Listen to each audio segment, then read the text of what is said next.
Introduce approved timers list. Hello. So this, as of now, this change does nothing. Okay, this affects absolutely nothing in the WCA. But what they're doing is laying the groundwork to be allowed to allow organizers to use other timers, not speed stacks. Yeah. So as of now, the regulation says stack mat, the speed stacks, stack mat timer, and full size compatible mat, and then they list Gen 3, Gen 4, Gen 5 what are allowed. Like that's all there is at the moment, and then they're changing it to basically be the same, but just reworded a little, so it allows them to add extra timers in the future. Okay, I love that.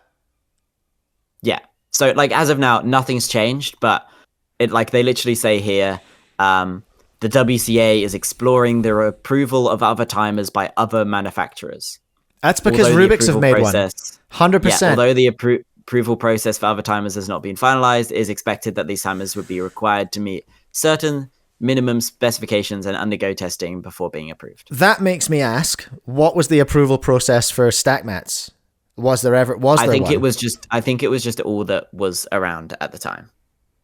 So it was like an accidental sort of steamrollery monopoly. Yeah, I think so. Like it was just what was available to use at the time, and then they just kept using it over time. But they locked it into the regs though.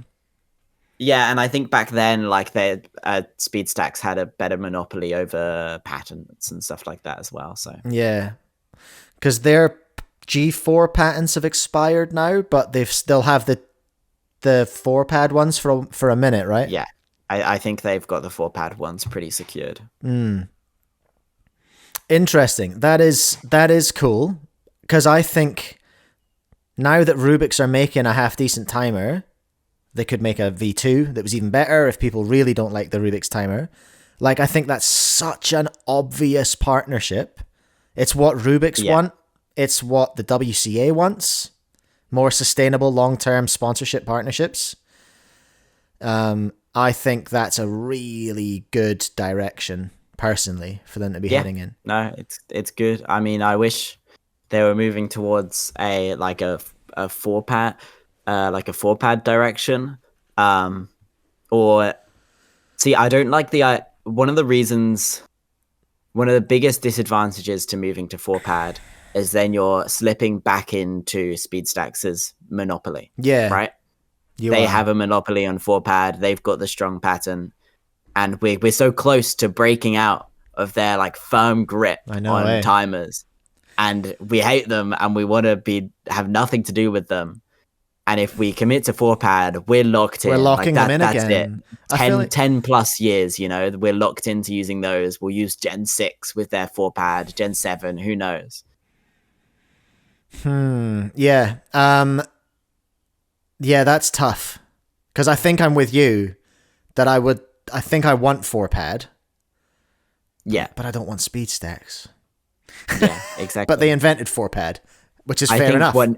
What I've been telling people that needs to happen is an external company needs to make something that achieves the same thing as 4-pad, but in a way that doesn't break the pattern, it doesn't overlap with the pattern. They need to come up with this similar idea, but different enough where speed stacks can't touch them. Yeah, come on. And then we go with them. We need Rubik's now more than ever. I think Rubik's and the company that owns them, Spin Master, they could just buy speed stacks, but they wouldn't want to. I don't think it would be worth it. It wouldn't be worth it for them. Not for just so that we can get the patent.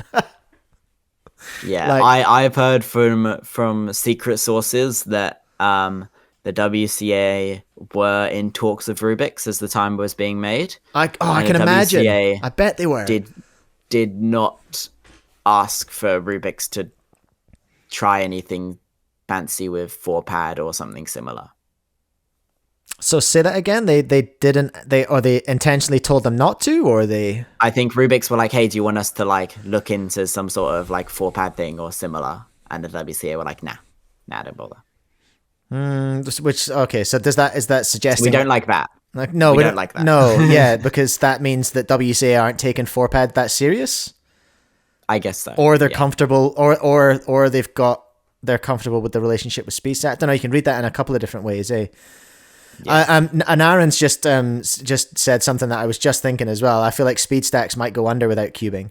It would have a significant impact because cubing is bigger than stacking, I think. But I think it's grown. I've noticed that SpeedStacks have been doing a very aggressive move into trying to get into schools and stuff recently. I've seen that strategic change in the last year or so. And I think I'm seeing a decline in stacking. But anyway, we're getting into speculative stuff that isn't about regs now. But anyway, love to see that. Paving the way for Rubik's and WCA to work closer together. Is my reading on it. It may or may not be true.